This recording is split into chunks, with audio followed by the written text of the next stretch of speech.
전 11장 19절에서 26절입니다. 신약성경 207면입니다. 저와 번갈아 교독하고 마지막 절 함께 읽겠습니다.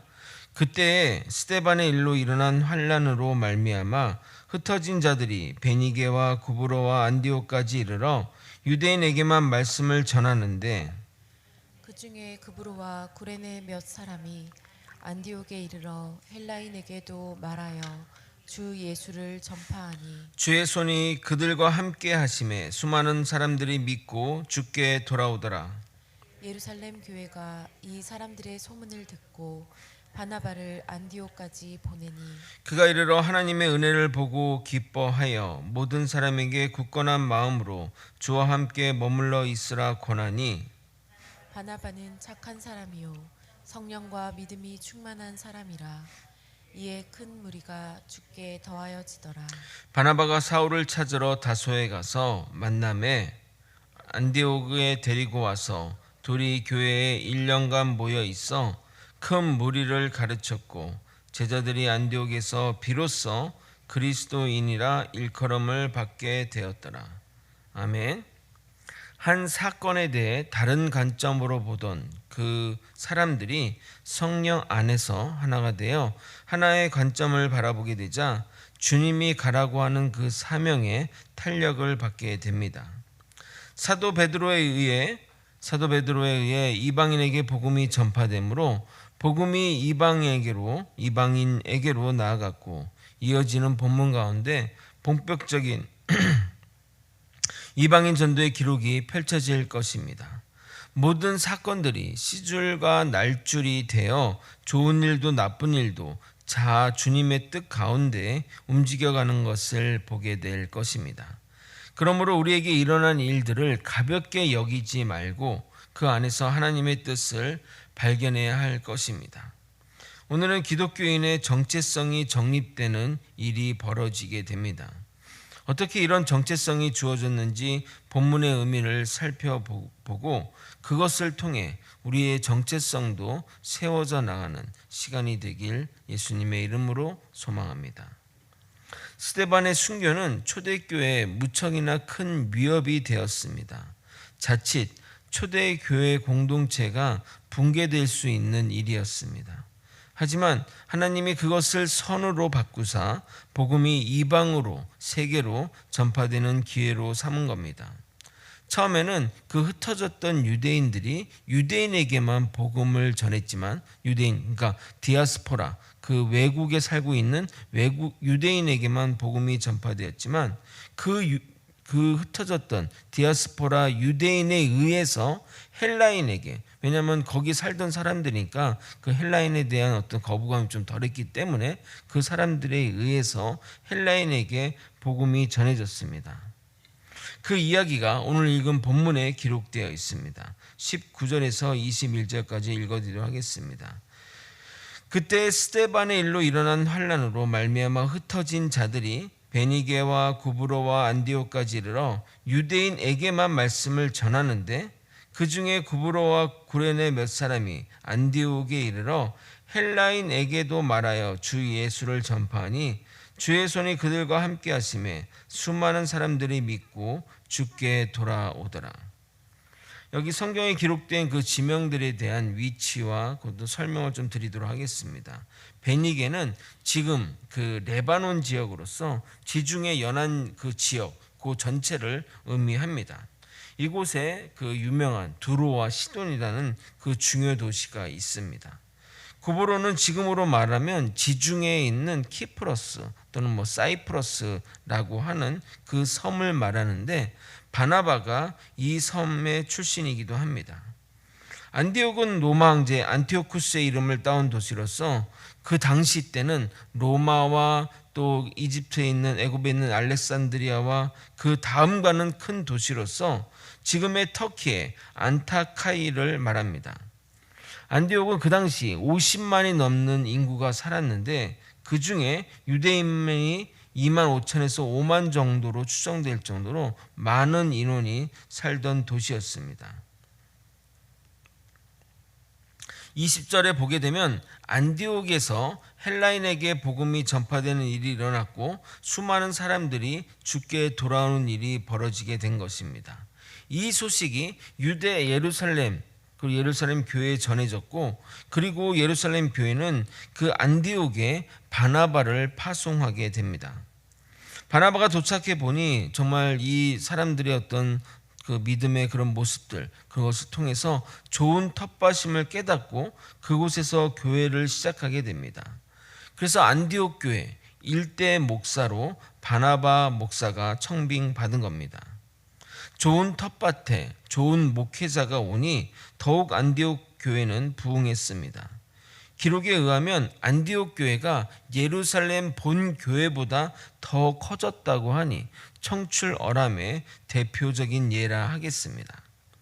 특별히 안디옥 교회가 가지는 의미는 이스라엘 땅이 아닌 이방의 땅에 세워진 교회, 최초의 교회이며 유대인 중심의 교회가 아닌 이방인 중심의 교회인 것이 특징이라 하겠습니다. 나중에 사도행전 계속 보면 알겠지만 이 안디옥 교회가 이방 선교의 중심지의 역할을 하게 됩니다. 계속해서 안디옥 교회가 부흥하자 혼자서 이 사역을 감당하기 버거웠던지 안디옥에서 북쪽에 위치한 다소에 가서 사울을 불러 같이 동역하게 됩니다. 물론 그가 예루살렘에 요청해서 도와줄 사람을 보내달라고 해도 되지만 굳이 다소에 있는 사울에게 간 이유는 과거 이 바나바가 그 사울을 나중에 바울이 되는 사울을 얘기하는 거죠. 예루살렘 교회에 소개시킨 인연도 있지만 그를 하나님이 이방인으로 사도로 부른 것을 알았기 때문입니다. 이렇게 해서 시작된 것이 최초의 이방인 교회인 안디옥 교회인 것입니다. 그래서 옛날 이렇게 어느 지역에서 최초의 교회, 그러니까 그 지역의 최초의 교회를 이렇게 요 교회 이름을 따서 뭐 안디옥 교회 이렇게 하던 교회들이 꽤 있었습니다. 안디옥 교회가 부흥하는 데는 주님이 그들과 함께 하셨기 때문이지만 안디옥 교회 담임 목사인 바나바의 역할도 주요하다고 할 수 있습니다. 성경에 그 때문에 더 부흥했다고 이야기하고 있습니다. 그에 대한 설명입니다. 24절을 읽어드리도록 하겠습니다. 바나바는 착한 사람이요 성령과 믿음이 충만한 사람이라 이에 큰 무리가 주께 더하여 지더라. 여러분, 착하다는 것은 뭐죠? 인성이 좋다는 것을 말하는 것이고, 성령과 믿음이 충만하다는 것은 뭡니까? 영성이 좋다는 겁니다. 여기에 지성과 체력까지 더한다면 더할 나위 없이 최고의 목회자감이라 할 수 있을 것입니다. 그런데 바나바가 레위 출신이기에 기본적으로 지적인 능력을 갖추었다는 것이고, 선교 여행을 장기간 다닐 정도이니 체력도 좋다고 말할 수 있습니다. 여러모로 성도들이 바라는 목회자상이라 하겠습니다. 물론 그렇다고 해서 그런 조건이 다 있다고 해서 사역이 항상 성공을 보장하는 것은 아닌데 바나바는 이 사역에서 성공을 거두게 됩니다. 24절 후반부의 시작이 이에라고 시작하고 있는데 이 말은 앞에 원인이 되어 뒤에 결과가 되었다는 접속사라 하겠습니다.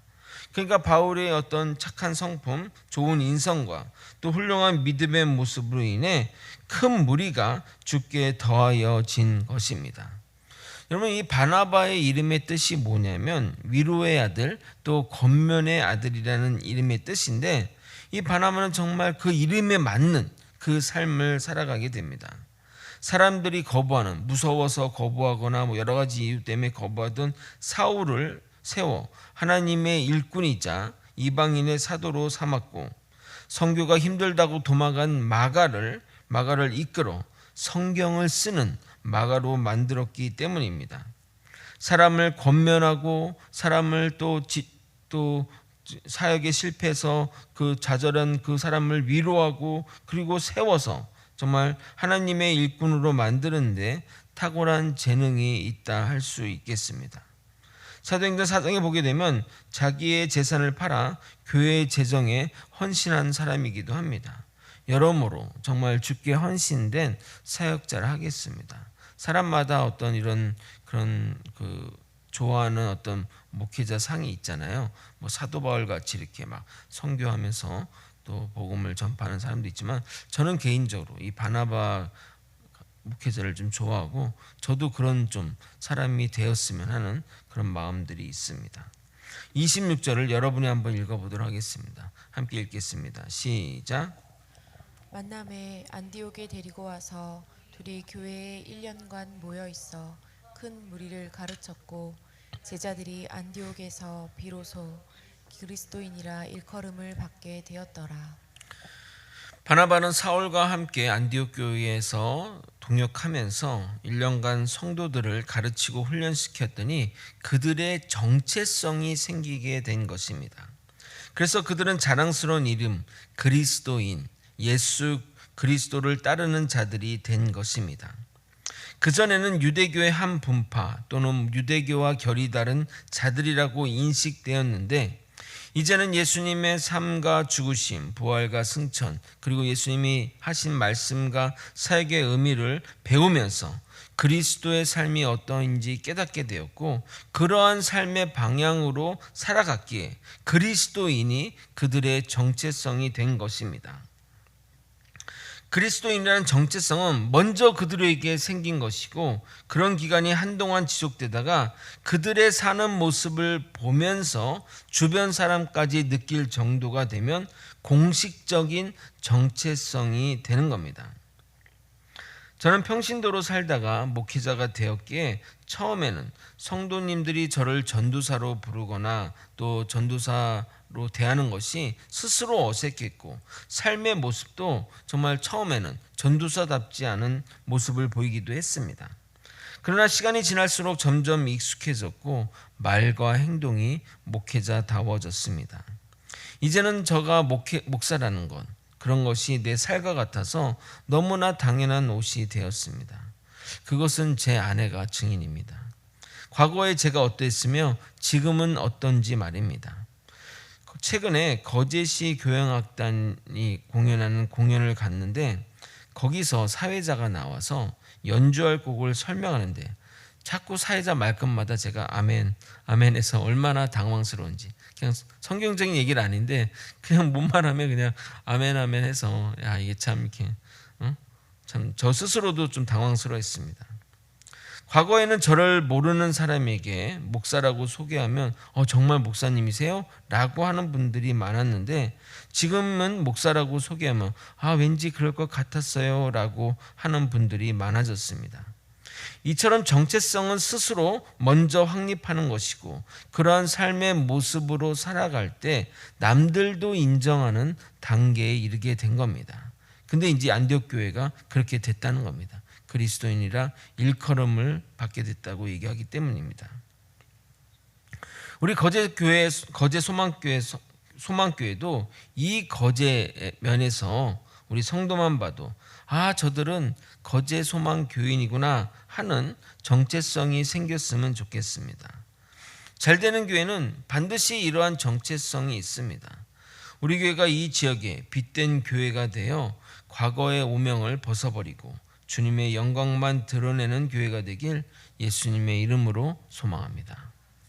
말씀을 정리하겠습니다. 고넬료로 시작된 이방인 선교의 바람이 이제는 이스라엘 북쪽으로 나아갔고 본격적으로 세계로 나아가기 시작하게 됩니다. 처음에는 유대인 중심으로 복음이 전파되었지만 복음을 받아들인 디아스포라 유대인에 의해 헬라인에게 복음이 전파되었고 그 결과 안디옥에 최초의 이방인 교회가 세워진 것입니다.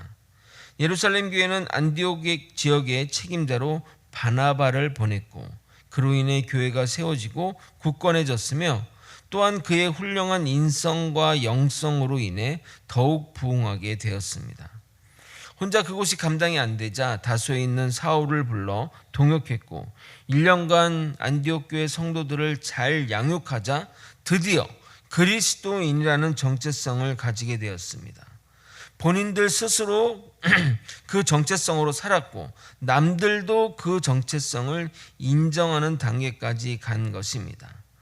우리를 보는 불신자들이 우리를 볼 때 긍정적인 기독교인으로 보여져야 할 것입니다. 우리를 개독교가 아닌 예수님을 닮은 사람으로 인정하게 될 때 우리로 인해 주님이 영광을 받게 될 것입니다. 우리 모두 주님을 닮아 주님의 향기를 풍기는 사람이 되길 예수님의 이름으로 소망합니다. 기도하시겠습니다. 하나님 아버지, 그리스도인의 정체성으로 살아가는 자 되게 도와주시옵소서. 아버지, 나의 모든 삶의 결이 주님을 닮은 자 예수 그리스도의 그 향기가 품어져 나오는 그 삶으로 살아갈 수 있게 도와주시옵소서. 그래서 우리를 보는 자마다 저분은 예수 그리스도의 향기가 나는 사람이야, 예수 그리스도를 닮은 사람이야, 이렇게 말하는 그런 우리의 정체성이 될 수 있도록 이끌어 주시옵소서. 우리 거제 소망교회를 축복하셔서 주님의 빛된 교회로 아버지 이 지역에 이름을 날릴 수 있도록 이끌어 주시옵소서. 사랑이 많으신 예수 그리스도 이름으로 기도드렸나이다. 아멘. 주기도문으로 예배를 마치겠습니다.